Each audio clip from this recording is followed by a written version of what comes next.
The fight start now. Liz Truss sucker punch EU with new trade rules regard Northern Ireland Protocol.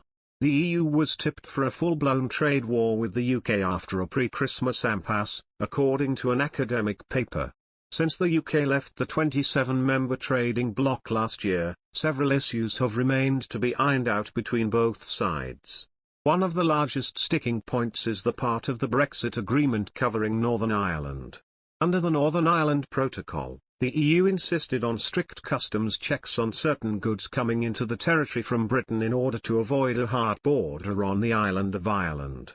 However, the invisible trade barrier down the Irish Sea has created chaos for businesses as certain products such as chilled meats have been slapped with restrictions. Negotiations over the future of Northern Ireland have rumbled on in the run-up to Christmas, sustaining the tension between the UK and the EU. Both sides were recently tipped for a full-blown trade war by academics Amelia Hadfield and Christian Turner. The pair analysed the Brexit spats between London and Brussels since 2017, which they claimed would likely ramp up after a pre-Christmas impasse. Their paper, Brexit Spats with the EU-Britain's New Christmas Tradition, was published in the journal, Political Insight in November. They wrote, "At present, the result is the familiar pre-Christmas impasse. The UK continues to view the protocol as fundamentally unworkable, contributing directly to growing instability within its own union.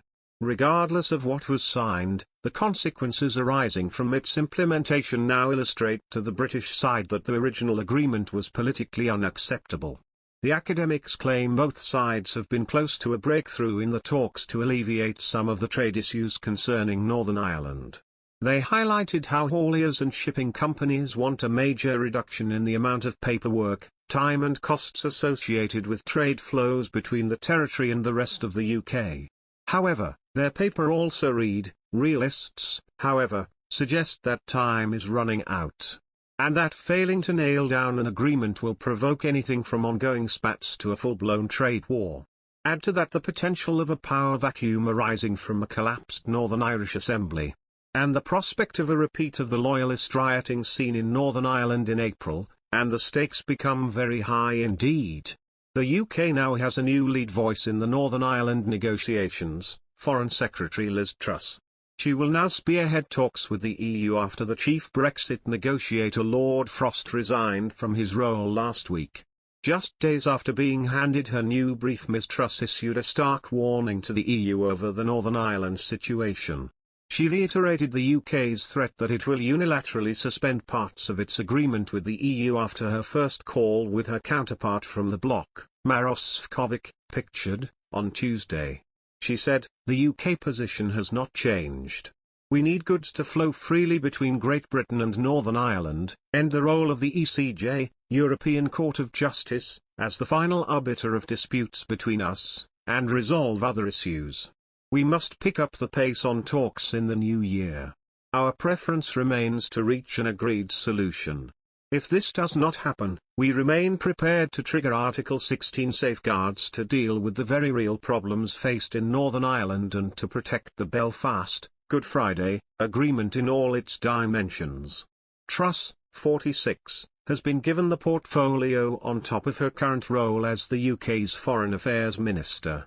Commentators were split over what signal her appointment meant for negotiations. Some saw it as a sign that London was ready to soften its stance. Truss campaigned for the UK to remain in the EU ahead of the 2016 referendum, while others forecasted she would harden her stance in order to win over Eurosceptics as she is tipped to one day become the leader of the Conservative Party. Her statement saw her reiterate a threat her predecessor made often to trigger Article 16 to unilaterally suspend parts of the Northern Ireland Protocol. The UK and EU agreed to keep Northern Ireland in the bloc's single market for goods in order to avoid the erection of a physical border between the province and the Republic of Ireland, an EU member state, which both London and Brussels thought would endanger peace on the island. This has created a de facto border in the Irish Sea between Great Britain and Northern Ireland. Brussels has rejected calls by London to reopen the protocol for negotiations and called for changes to be made within the frameworks of the treaty. It has offered concessions such as allowing the UK to unilaterally waive customs checks on certain goods between Northern Ireland and Great Britain, and last week unveiled proposed legislation that would facilitate imports of UK medicines into Northern Ireland. Imports of UK